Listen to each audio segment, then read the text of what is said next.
Also tonight, the U.S. military may soon be guarding the nation's border with Mexico. President Trump raised that possibility today and warned that he could tear up a new North American free trade agreement if Mexico doesn't cooperate. Mr. Trump talked up the idea as he met with presidents of Baltic nations at the White House. So we are preparing for the military to secure our border between Mexico and the United States.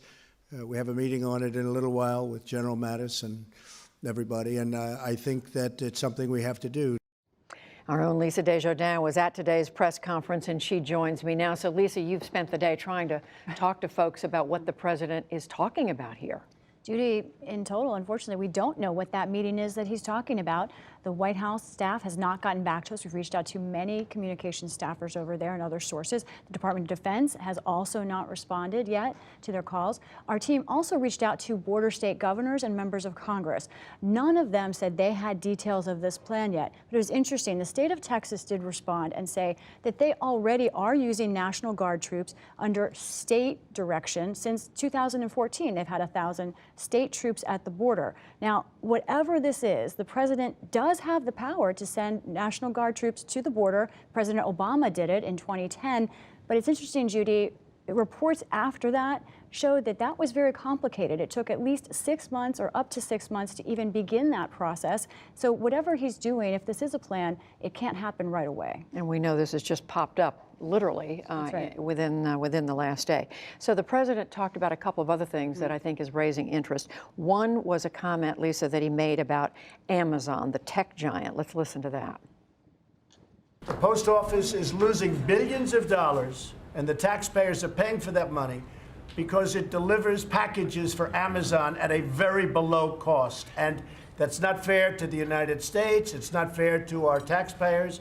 And Amazon has the money to pay the fair rate at the post office, which would be much more than they're paying right now. So, Lisa, you've also been talking to folks to try to understand what it is the president has in mind. Here's what we know. The post office is losing billions of dollars, but not in package delivery. That is an area where they are actually seeing their revenues go up.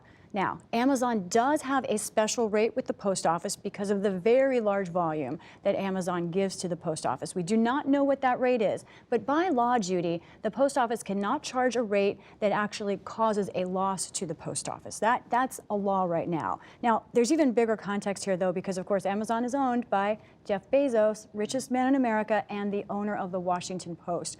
The president has obviously lashed out at media companies before, but interestingly enough, Judy, there's a problem with big business here. We haven't seen a president be this critical of a successful American business in this way, and the Chamber of Commerce actually sent us a statement late today saying it is inappropriate for government officials to use their position to attack an American company.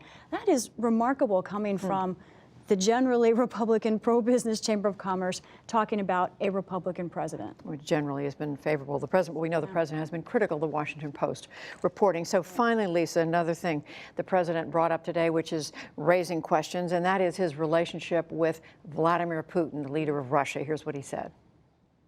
There's nobody been tougher on Russia. And with that being said, I think I could have a very good relationship with President Putin. I think.